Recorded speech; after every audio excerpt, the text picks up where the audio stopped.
Last lecture में हम लोगों ने डिस्कस किया था रिडक्शन और oxidation. Reduction, gain of hydrogen, gain of electron, loss of oxygen, increase in negative charge and decrease in positive charge. Oxidation, gain of oxygen, removal of hydrogen, gain of oxygen और removal of hydrogen, loss of electron, increase in positive charge and decrease in negative charge. आज हम लोग discuss करेंगे उससे आगे reducing agent or reductant.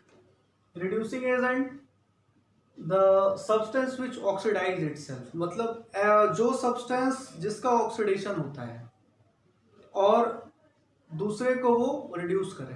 The substance which oxidise itself and reduces other, that substance is known as the reducing agent or reductant. Oxidant or oxidising agent, the substance which reduce itself and oxidise other, मतलब जो reduce हो और दूसरे को oxidise करे, उसको हम क्या कहेंगे? Oxidising agent. तीन एग्जांपल्स आपके सामने लिखे हुए हैं, जिंक सल्फेट। ये सभी एग्जांपल्स आपके इसके हैं डिस्प्लेसमेंट रिएक्शन के। और डिस्प्लेसमेंट रिएक्शन में जो मेटल रिएक्टिविटी सीरीज मैंने बताया था, तो मैंने वहां पे कहा था कि elements are arranged in decreasing order of their reducing character, metals are arranged in decreasing order of their reducing character and increasing order of their oxidising character. अब पहले तो हम देखते हैं ये रिएक्शन होगा कि नहीं होगा। Zinc plus ferrous sulphate, zinc is more reactive than iron, so reaction will takes place. यहाँ पे जिंक देखिए जीरो ऑक्सीडेशन स्टेट में है, जिंक पे कोई चार्ज नहीं है। रिएक्टिव प्रोडक्ट में ये +2 चार्ज आता है। +2 मतलब loss of electron, loss of electron मतलब ऑक्सीडेशन, ऑक्सीडेशन मतलब ये क्या होगा? The substance which oxidise itself and reduces other are called as the reducing agent, are called as the reducing agent. अब जिंक रिड्यूसिंग एजेंट है तो ferrous sulphate क्या होगा आपका? Oxidising agent. मतलब कोई एक अगर हम पहचान लें तो दूसरे का आंसर हम आसानी से लिख सकते हैं। अब हम सीधा सीधा कह सकते हैं zinc is less reactive than zinc is more reactive than iron. इसका मतलब कि जिंक की रिड्यूसिंग पावर आयरन से क्या है? कम है। नेक्स्ट हम देखें, आयरन 0 में है, ये 0 से +2 में, मतलब oxidation, gain of loss of electron. और लेड +2 से 0 में है, मतलब गेन ऑफ इलेक्ट्रॉन।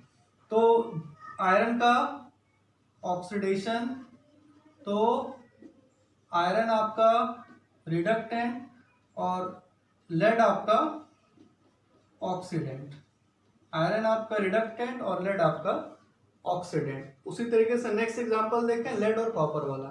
लेड और कॉपर के एग्जांपल में हम देखें तो लेड का 0 से +2 पे, मतलब ऑक्सीडेशन, ऑक्सीडेशन मतलब कि ये क्या है? रिडक्टेंट है। लेड आपका रिडक्टेंट है और कॉपर सल्फेट आपका, कॉपर आपका ऑक्सीडेंट। ये एग्जांपल्स आप देख लीजिए, आपके फ्यूचर में ये काम आने वाले हैं। ये कॉन्सेप्ट हमेशा काम आता है, हमेशा आपके जहन में होना चाहिए। जिसका ऑक्सीडेशन होगा वो आपका रिड्यूसिंग एजेंट होगा, जिसका रिडक्शन होगा वो आपका ऑक्सीडाइजिंग एजेंट होगा। और एग्जांपल्स हम देखते हैं, तब तक इसको आप नोट डाउन करिए। आइए कुछ और एग्जांपल देखते हैं ऑक्सीडाइजिंग और रिड्यूसिंग एजेंट का। ऑक्सीडाइजिंग और रिड्यूसिंग एजेंट का कुछ और एग्जांपल्स हम लोग देखते हैं। Zinc converted into ZnSO4, zinc पे 0 चार्ज, जिंक सल्फेट पे +2 चार्ज, हाइड्रोजन +1 और हाइड्रोजन पे 0। जिंक 0 से +2 में, मतलब इंक्रीज इन पॉजिटिव चार्ज और लॉस ऑफ इलेक्ट्रॉन। तो जिंक आपका हो जाएगा, जिंक का ऑक्सीडेशन, तो zinc will be reductant and H2SO4 will be the oxidant. कोई एक अगर हमें समझ में आ जाए तो हम आसानी से इसको कर सकते हैं। नेक्स्ट एग्जांपल की हम बात करें, copper sulphate plus iron, copper sulphate plus iron, copper +2, copper 0, iron 0 to +2। तो आयरन का oxidation by losing electron, copper का रिडक्शन बाय गेनिंग इलेक्ट्रॉन। तो आयरन आपका रिडक्टेंट क्योंकि इसका ऑक्सीडेशन, और कॉपर का रिडक्शन, तो it will be oxidant. Next example हम देखें, जिंक +2 से जिंक 0, मतलब जिंक ने इलेक्ट्रॉन को क्या किया, गेन किया, डिक्रीज इन पॉजिटिव चार्ज मतलब रिडक्शन, मतलब ये आपका ऑक्सीडेंट, और मैग्नीशियम आपका क्या हो जाएगा, रिडक्टेंट। मैग्नीशियम आपका रिडक्टेंट। कैल्शियम की बात करें, कैल्शियम 0 से +2, मतलब कैल्शियम का ऑक्सीडेशन, ऑक्सीडेशन मतलब रिडक्टेंट, रिड्यूसिंग एजेंट, और मैग्नीशियम का ऑक्सीडेंट। क्यों? क्योंकि मैग्नीशियम आपका लेस रिएक्टिव है, तो ये आपका oxidant. Magnesium can not displace. Sodium से ज्यादा रिएक्टिव पोटेशियम, पोटेशियम 0 से +1, 0 से +1 मतलब ऑक्सीडेशन, ऑक्सीडेशन मतलब रिडक्टेंट, रिडक्टेंट मतलब रिड्यूसिंग एजेंट। सोडियम का ऑक्सीडेंट, सोडियम आपका ऑक्सीडेंट।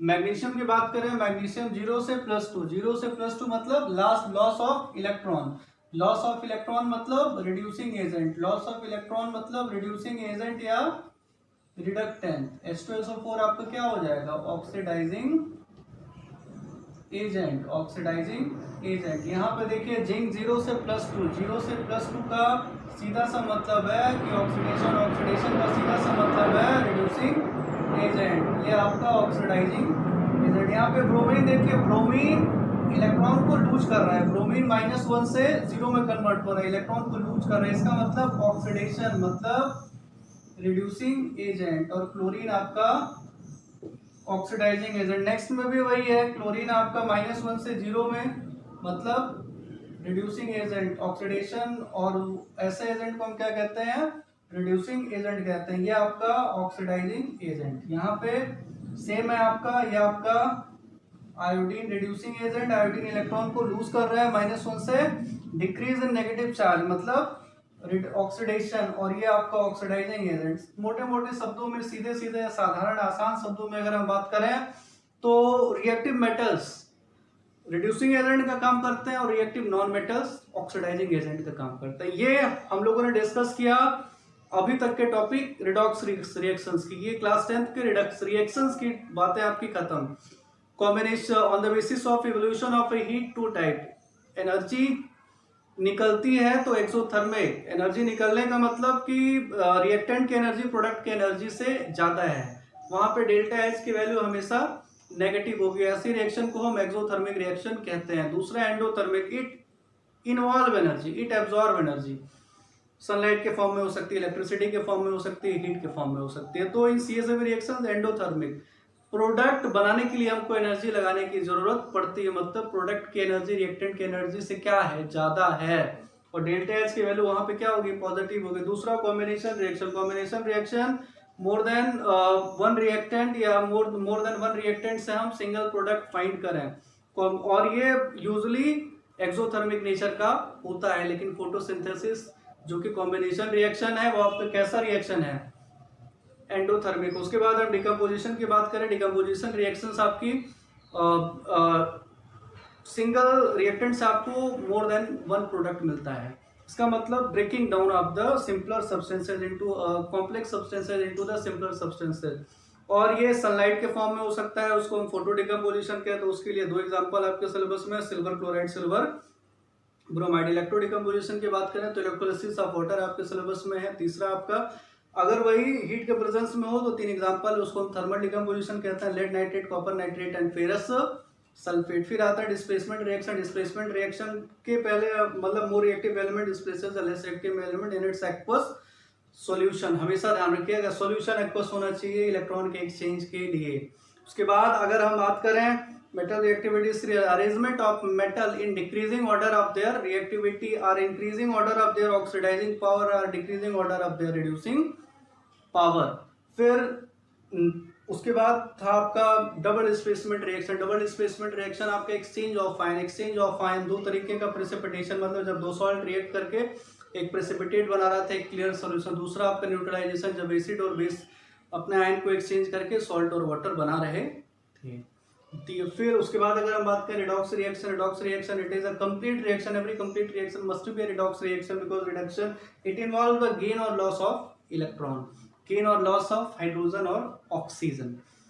अब हम बात करेंगे अगले लेक्चर में द टाइप ऑफ ऑक्सीडेशन और कुछ जनरल चीज़ें और कुछ नए नए क्वेश्चंस के साथ हम लोग डिस्कस करेंगे। आप लोग अपने घरों में रहिए, सुरक्षित रहिए और ध्यानपूर्वक रहिए।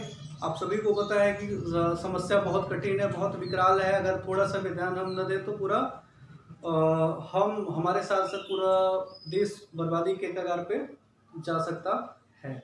और एक सेंटेंस हमेशा याद रखिएगा, कर्म करते हैं तो फल मिलता है, आज नहीं तो कल मिलता है। जितना गहरा हो कुआं उतना मीठा जल मिलता है और जीवन के सभी प्रश्नों का हल यही मिलता है।